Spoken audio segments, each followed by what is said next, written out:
portrait artwork nga ginamagikan sa bagol, baby shell o guban pang materyales ang gamit niining usa ka proud Nortehanong artist. Ang iyang kahibaw gipaambit alang ni atong gustong mahimo niining panikay-sikay. Ang nagpaluyo niini ang Nortehanong artist nga si Jerwin Tubalya Solve, 29 anyos, taga Barangay Bantayan, San Roque, Northern Samar. Tinguhan ni Jerwin nga mapalanog pa ang iyang advokasya kabayn sa pagproteher sa kalikupan o maminusan ang mga plastik. O ba nato sa programa mga kapuso, Jerwin Hulve, maayong buntag. Jerwin, maupahan aga, kumusta o pakigreet sa ating mga kapuso? Maraming salamat po mga sir.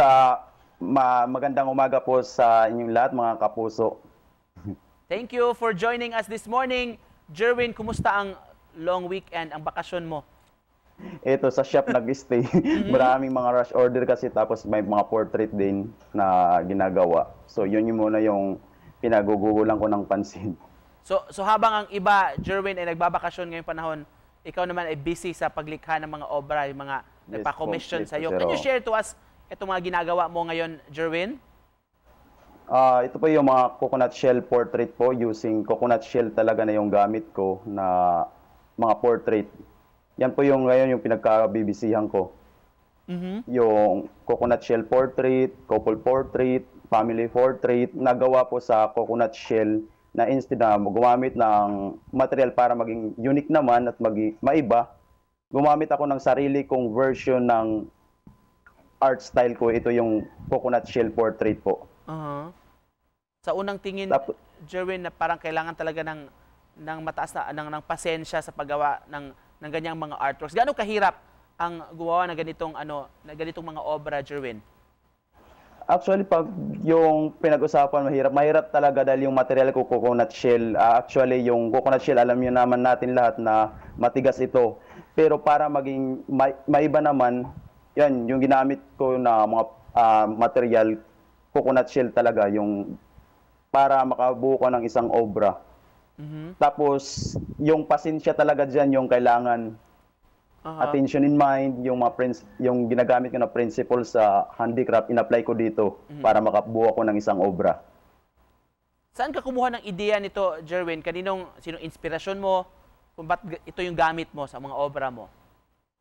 Actually, nakuha ko ito sa yung mga ritaso na kasi habang gumagawa ko ng isang handicraft product, yung mga ritaso, yung mga tinabas na ng mga sobra-sobra, yan yung ginamit ko para mapakinabangan kasi eco-friendly yung dating nito eh. Instead na gumamit ako ng iba, yung mga ritaso ginagamit ko rin yung tapos, syempre pag artist ka kasi, gusto mo makilala kung ano yung art style mo. So ako, yung iba mayroong nakikilala sa straw, sa coffee painting. Ako naman gusto ko makilala sa buong mundo gamit yung coconut shell na portrait po. Ganda yung sabi mo, Jerwin, mga ritaso, so mga supposedly patapon na ito galing sa mga handicrafts nyo. Yes po, sir. Bale, hindi na ginagamit yung mga tinabas, mga ritaso, pero ginagawan ko pa rin ng paraan para makabuo ko ng isang obra. Yan po yung para maging eco-friendly pa rin yung dating. Walang sayang. Walang nasayang. Wow, Opo. ganda yan. Dahil sa art mo raw, Jerwin, may mga natulungan ka sa community mo. Yes po, sir.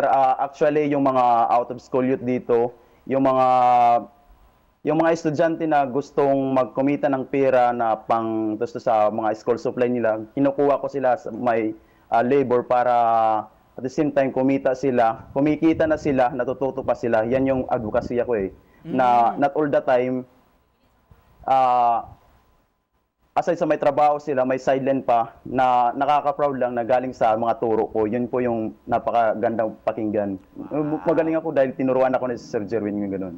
Wow, sila pa yung mga bata na sa picture. Jerwin, thank you so much for joining us this morning.